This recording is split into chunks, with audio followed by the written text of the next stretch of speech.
श्री स्वामी समर्थ मित्रांनो, माणूस मेल्यानंतरही आपल्या घरी परत का येतो? तो कुणासाठी येतो? कोणत्या गोष्टीमध्ये त्याचा जीव जास्त अडकलेला असतो? भगवान श्रीहरी विष्णू एकदा शेषनागाच्या पलंगावर विश्राम करत होते. तेव्हा गरुड तेथे येतो आणि खूप दिवसांपासून गरुडाला एक प्रश्न सतावत असतो.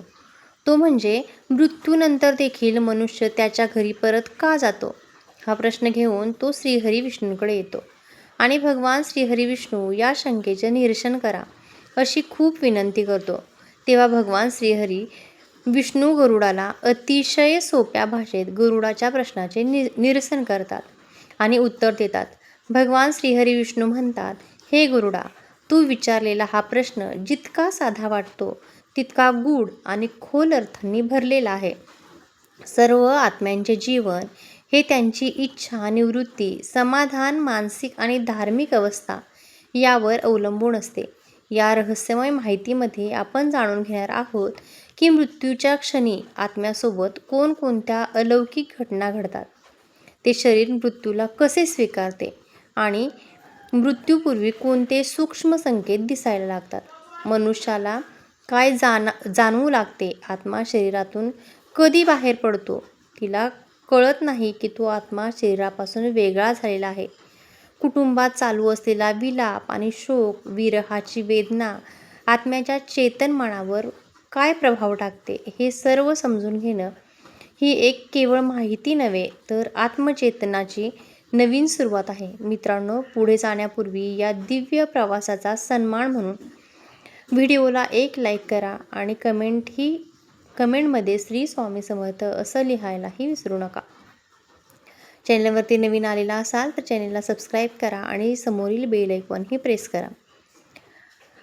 शेवटपासून म्हणजेच मृत्यूपासून तुम्हाला जाणून आश्चर्य वाटेल की हिंदू धर्मामध्ये 18 महापुराण आहेत.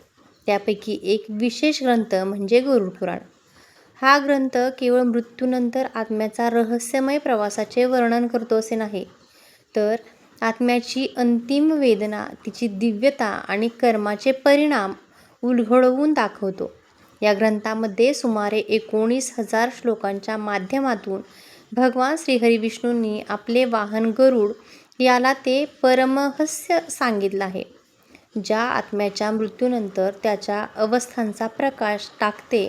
प्राचीन मान्यता गरुड पुराणाचे श्रवण केवळ मृत आत्म्याला शांती व मोक्ष प्राप्त करून देत नाही, तर त्या आत्म्याच्या कुटुंबियांना एक आध्यात्मिक जागृती, मानसिक समतोल आणि एक गोड अनुभूती प्राप्त होते.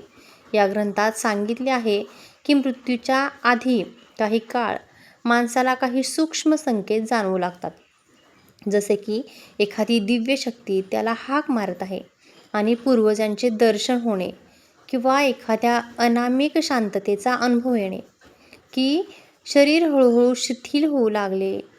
थंडी सर्वप्रथम पायापासून सुरू होते, हळूहळू तू डोक्यापर्यंत पोहोचते. श्वासोच्छवास वेगळाही आणि असामान्य होतो, कधी जलद कधी मंद होतो. मृत्यूच्या अगदी काही क्षण आधी त्या व्यक्तीच्या चेहऱ्यावर एक अलौकिक तेज दिसून येते, जणू काही आत्मा पूर्णपणे दिव्यता अनुभवत आहे. जेव्हा जीवनाची ज्योत विझते तेव्हा आत्मा ऊर्जेच्या त्या अंतिम लहरीतून बाहेर येतो, पण त्याला हे कळत नाही की त्याला शरीरापासून तो वेगळा झाला आहे. त्याचे शुभ कर्म असते, त्याचे आत्मा सहजतेने शरीर सोडतात, पण ज्यांच्या पापाचे प्रमाण जास्त असते त्यांच्यासाठी हा क्षण खूप दुःखदायक आणि क्लेशदायक ठरतो. आत्मा बाहेर पडल्यानंतर शरीर शांत आणि थंड होऊन जाते, पण आत्मा भ्रमित अवस्थेत असतो. तो म्हणतो की अजून जिवंत आहे, पण कोणी मला का बघत नाही. तो आपल्याच आप्तजांना म्हणतो, त्यांच्याशी बोलतो, पण त्यांचा आवाज शून्यात विसरून जातो. त्याला वाटते जणू काही तो स्वप्न बघत आहे, पण ते स्वप्न नसते, ते त्याच्या चेतन्याची एक नवीन अवस्था असते. जेव्हा घरात रडण्याचा हंब आवाज घुमतो तेव्हा तो आत्मा त्यांना थांबवायला बघतो. तो सांगू पाहतो की मी इथेच आहे, पण तो बोलू शकत नाही. तो फक्त हवेच्या लाटांमध्ये थरथरतो. आणि काही आत्मा अस्वस्थ होतात, वेदना तडपडतात, त्यामुळे हवेमध्ये हलू लागतात आणि दरवाजावर आपटू लागतात.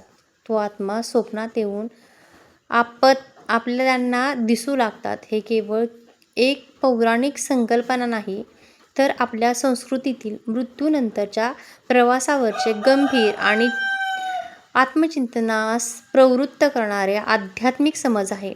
एक संदेश घेऊन तो आत्मा नेतो तिला शांती मिळावी. हे रहस्य फक्त मृत्यूच नाही, तर जीवनाच्या गोड आणि खोल अर्थांचा संकेत आहे. भगवान श्रीहरी विष्णू म्हणतात, यमदूत कधी आणि कसे येतात.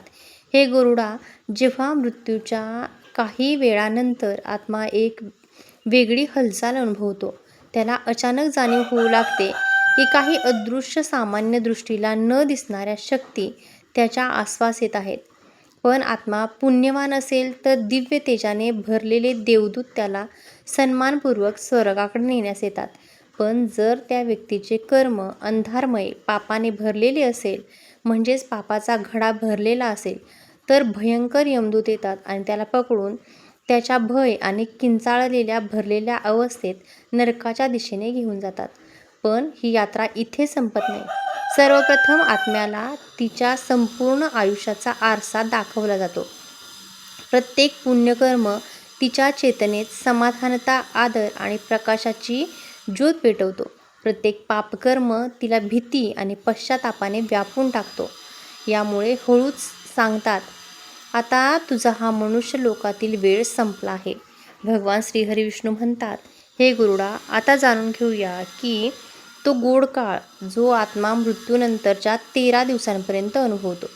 गरुड पुराणात सांगितलं जातं की मृत्यूनंतर आत्मा अजून 13 दिवस हा लोकातच असतो. पण ती स्थिती सामान्य नसते. तो गूढ आणि अदृश्य प्रवासाचा प्रारंभ असतो. पहिले 3 दिवस हे भ्रम, मोह आणि अज्ञानाचे दिवस असतात. आत्मा आपल्या मृत्यूला स्वीकारत नाही. आपल्या घरातच भटकत राहतो. आपल्या प्रियजनांना बोलण्याचा प्रयत्न करतो. आत्म्याला वाटते की आपल्या प्रियजनांना बोलून आपण समजावून सांगावं की मी इथेच आहे. तिचा आवाज कोणालाच ऐकू जात नाही. पण मृत्यू वेदनादायक, दुःख किंवा हिंसक असेल तर आत्मा स्वस्थतेने, वेदनांनी आणि गोंधळांनी भरून जातो. 4थ्या ते 10व्या दिवशी आत्म्याला हळूहळू सत्याची जाणीव होऊ लागते. तिला समजते की ती आता शरीराचा भाग राहिलेली नाही. जर कुटुंब आणि धार्मिक विधी नियमानुसार क्रिया केल्या तर आत्म्याला थोडा आराम मिळतो. पण ज्या आत्म्याच्या इच्छा अपूर्ण राहिलेल्या असतात त्या अशांत आणि अस्थिर असतात. 11व्या आणि 13व्या दिवशी आत्म्याच्या निरोपाचा काळ येतो.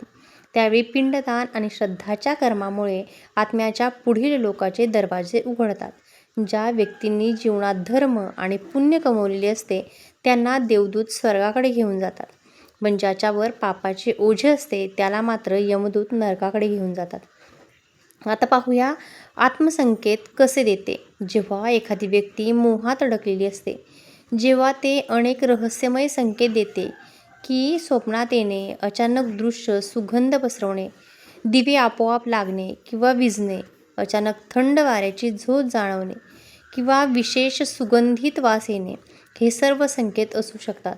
गरुड पुराणामध्ये सांगितलं जातं की मृत्यूनंतर आत्मा स्थूल शरीर सोडतो, पण त्याची चेतना टिकून राहते. ती बघू शकते, ऐकू शकते, पण बोलू शकत नाही. कारण तिच्याकडे ध्वनी निर्माण करणारे शारीरिक अवयव उरत नाहीत.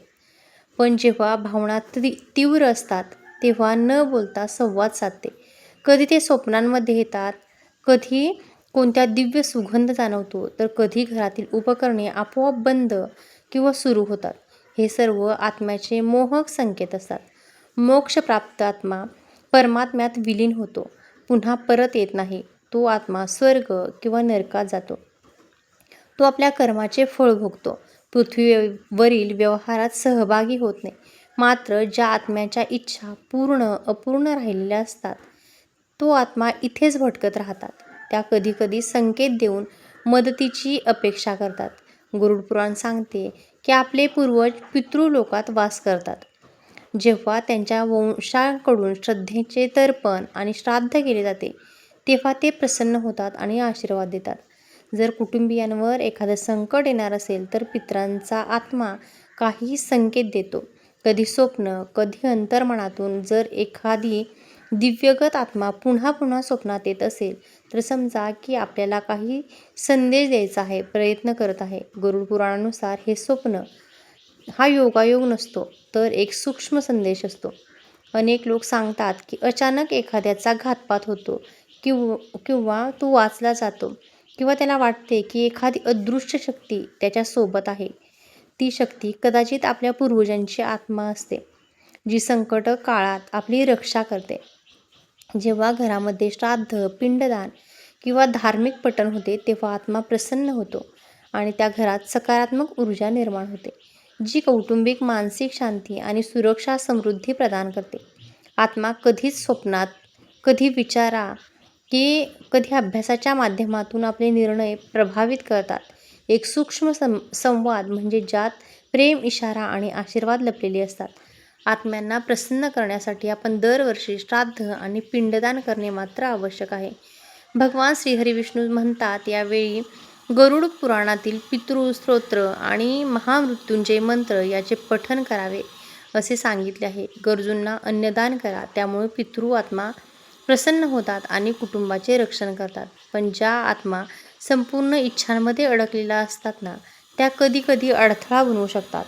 ज्यांना शांती मिळवून देण्यासाठी विशेष पूजा, दान आणि मंत्रजप हा आवश्यक असतो. तर मित्रांनो, कधी तुम्हालाही वाटले आहे का की जेव्हा तुमचे आयुष्य डगमगत असते तेव्हा एखादी अदृश्य शक्ती तुम्हाला मार्ग दाखवत असते? ती शक्ती कधीकधी तुमच्या पूर्वजांचा आत्मा असते, कधी ईश्वराचा संकेत असतो, तर तुमच्या पूर्वकर्माची कधीकधी तीच पावती असू शकते.